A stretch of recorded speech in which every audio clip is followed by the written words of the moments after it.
Halo teman-teman ekonomi pembangunan FEB UNED.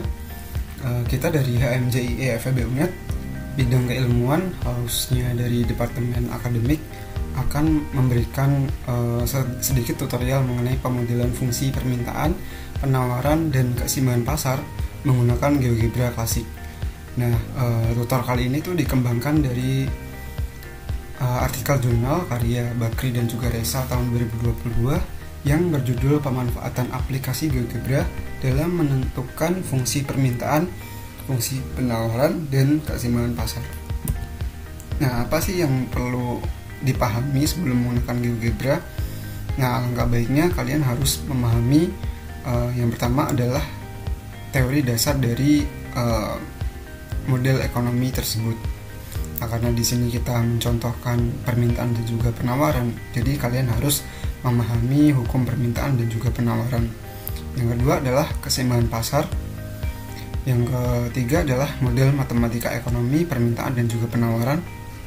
Yang keempat adalah perhitungan titik potong atau menentukan keseimbangan pasar. Yang terakhir adalah koordinat kartesius. Nah, mengapa kita menggunakan GeoGebra? Nah, pada dasarnya GeoGebra ini alat atau tools atau software yang digunakan khususnya di bidang matematika statistik. Mungkin seperti untuk memodelkan fungsi-fungsi kalkulus, fungsi matematika, dan juga lainnya. Bahkan untuk GeoGebra ini sendiri di versi ke-6 itu sudah ada menggambarkan distribusi normal untuk statistik ya. Nah, untuk di ekonomi sendiri, yang pertama tentu memudahkan dalam memahami visualisasi model matematika ekonomi, baik linear maupun non-linear. Yang kedua adalah alat untuk menentukan titik keseimbangan, kemiringan atau kecenderungan yang lebih cepat dan juga lebih efisien. Yang ketiga adalah GeoGebra juga dapat digunakan untuk matematika secara umum, terutama untuk aplikasi geometri seperti yang sudah dijelaskan di awal tadi ya.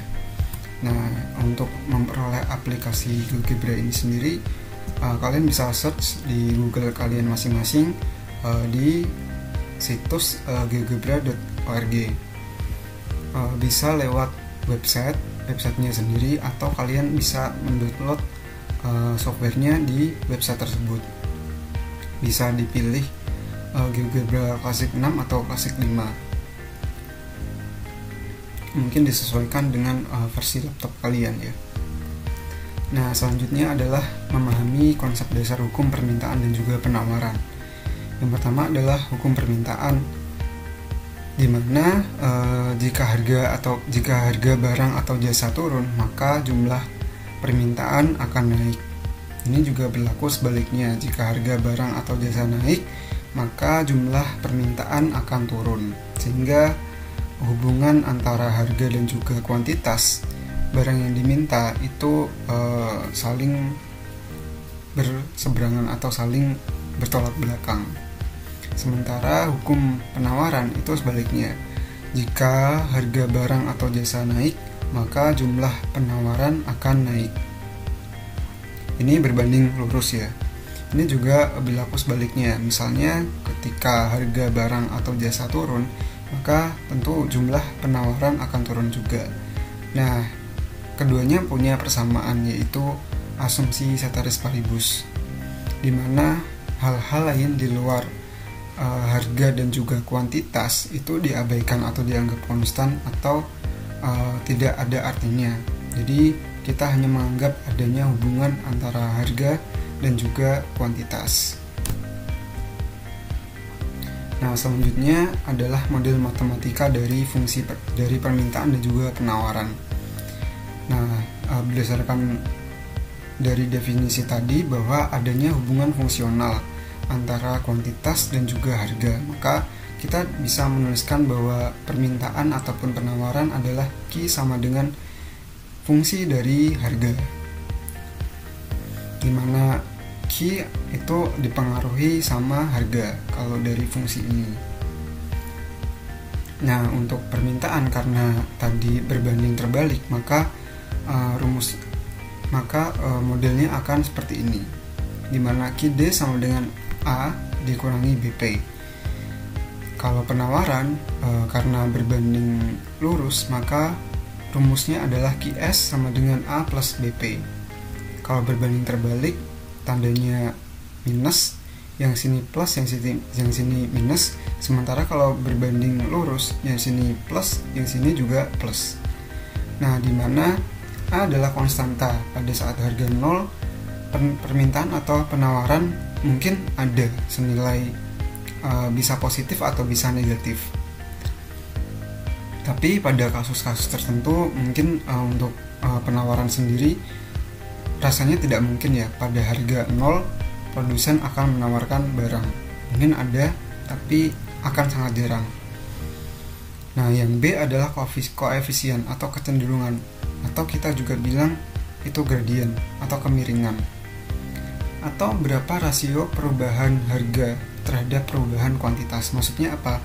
Ketika ada perubahan harga dari P1 ke P2, itu akan merubah kuantitas sebesar P2 P1 ke Q1 ke Q2. Yang Q adalah kuantitas yang diminta atau ditawarkan, P adalah harga yang diminta atau ditawarkan. Nah, karena tanda ini menyatakan hubungan korelasional, sementara B ini mengatakan lebih kuantitatifnya, berapa sih perubahannya, seperti itu. Nah, bagaimana sih kita menemukan fungsi ini? Nah, untuk mencari fungsi permintaan atau penawaran ada dua rumus. Yang pertama adalah P min P1 dibagi P2 min P1 sama dengan Q min Q1 dibagi Q2 min Q1, atau Q min Q1 dibagi P min P1 sama dengan Q2 min Q1 dibagi P2 min P1. Nah, untuk rumus yang pertama ini digunakan ketika ada soal diketahui dua titik, yaitu P1 dan juga P2, Q1 dan juga Q2. Dan untuk yang B itu P min P1 sama dengan M Q min Q1, di mana M sama dengan P2 min P1, Q2 min Q1. Nah, untuk rumus ini bisa diterapkan jika di soal itu ada hanya ada satu titik saja, yaitu P1 dan juga Q1, dan diketahui juga nilai kemiringannya, yaitu M atau B. Contohnya seperti ini ya. Suatu produk jika harganya 200, maka barang itu terjual 20 unit, dan jika harganya 150 terjual 40 unit. Tentukan fungsi permintaan.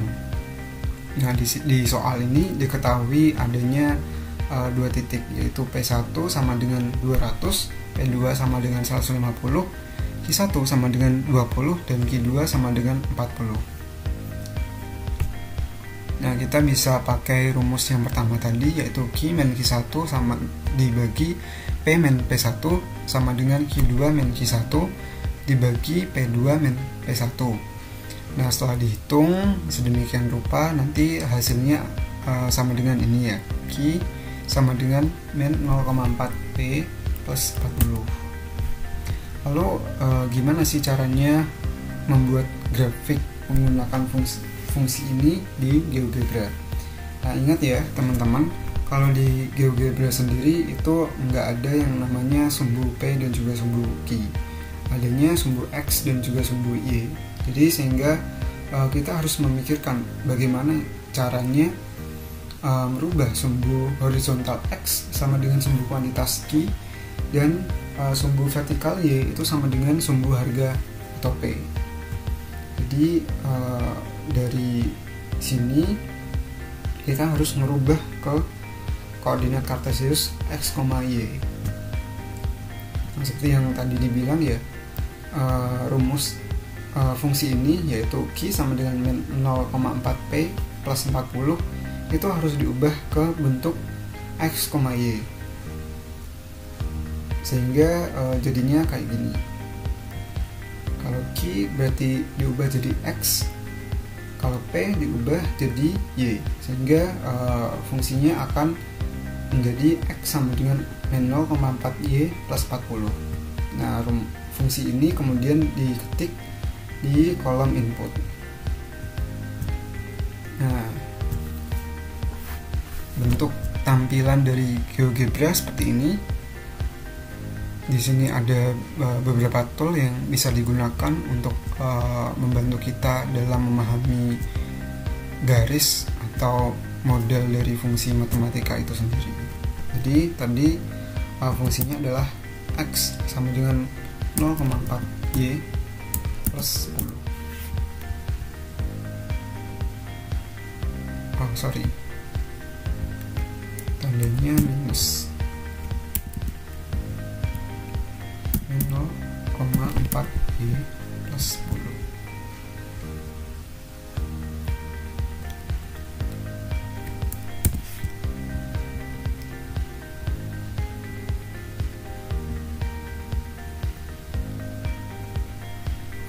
Salah.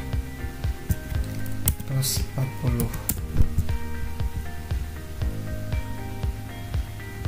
Nah, di sini kita sudah menemukan titik potong fungsi ini terhadap sumbu Y atau sumbu P, dan garis ini atau fungsi ini terhadap sumbu X atau sumbu Q. Hingga rumus dari sini kita bisa tahu bahwa untuk menggambarkan garis ini itu butuh 0,100 dan juga 40,0, sehingga tercipta garis yang seperti ini. Nah, setelah kita memahami bagaimana cara memasukkan fungsi ini di GeoGebra, selanjutnya adalah penjelasan mengenai apa sih itu pasar. Nah, pasar itu dapat didefinisikan sebagai titik bertemunya permintaan dan penawaran dengan kesepakatan harga yang sama dengan kuantitas yang sama. Jadi pasar itu bisa terjadi karena adanya kesepakatan antara konsumen dan juga produsen. Nah, untuk penggambarannya seperti ini. Jadi keseimbangan pasar itu di titik bertemunya antara kurva permintaan dan juga penawaran. Nah, kalau yang di bawah keseimbangan ini terjadi yang namanya excess demand atau kelebihan permintaan, karena harganya rendah kan, jadi banyak sekali permintaan yang masuk. Sementara kalau yang di atas dari keseimbangan pasar itu terjadi yang namanya excess supply atau kelebihan penawaran, karena harganya tinggi kan, sehingga produsen akan cenderung banyak sekali menawarkan barang atau jasanya. Nah, baik di atas keseimbangan maupun di bawah keseimbangan ini dinamakan proses pasar atau mekanisme pasar. Bagaimana pasar itu menyesuaikan sedemikian rupa sampai mencapai titik keseimbangannya.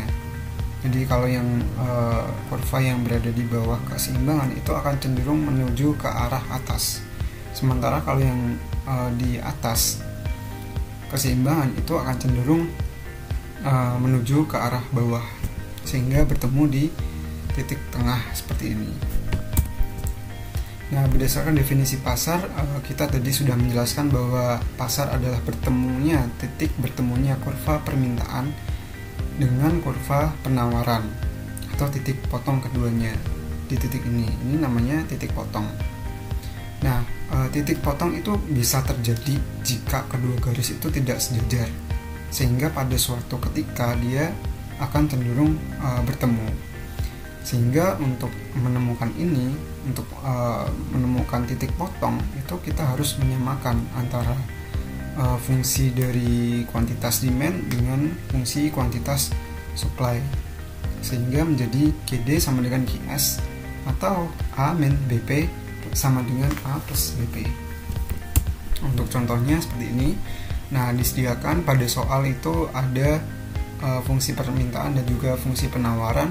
KD sama dengan 10 min 0,2 PD, QS sama dengan min 20 plus 0,8 PS. Nah, tentukan keseimbangan pasarnya. Apabila dihitung secara manual, kita bisa menghitung seperti ini. Jadi sama dengan QS dapat dihitung seperti ini ya. Kemudian menghasilkan P sama dengan 30. Nah, nilai P sama dengan 30 ini kemudian bisa disubstitusikan ke fungsi mana saja. Boleh fungsi permintaan atau boleh fungsi penawaran. Hasilnya akan sama-sama 4.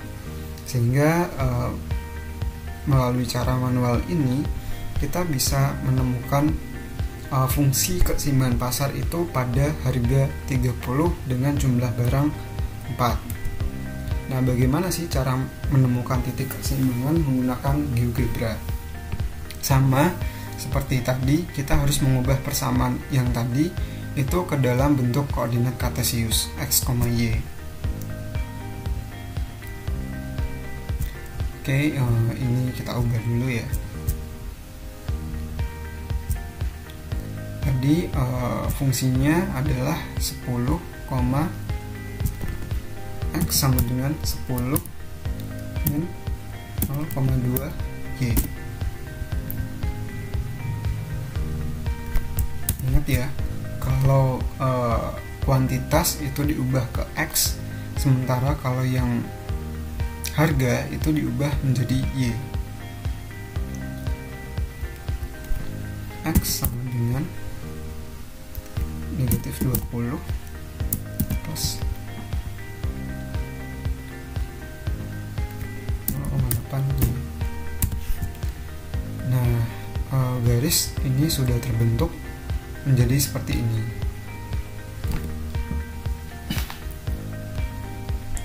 Nah, untuk menemukan titik keseimbangannya, kita tidak perlu ngezoom sampai nemu ya titiknya ya. Kita bisa menggunakan tools, bisa manual seperti ini, tapi tidak disarankan. Mungkin pada suatu soal mungkin akan koma ataupun ada desimalnya, jadi kita lebih baik menggunakan tools. Toolsnya itu bisa diklik ini, kemudian di intersect, kemudian klik titik pertemuannya sehingga menghasilkan 4,30, sama seperti cara manual tadi.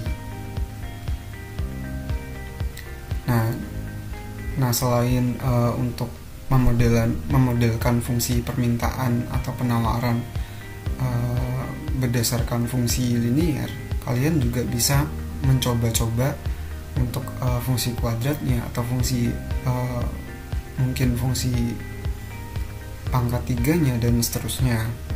Atau kalian juga bisa untuk digunakan untuk memodelkan fungsi model atau model matematika ekonomi lain, misalnya kayak TR, TC dan lain sebagainya, menggunakan GeoGebra klasik ini.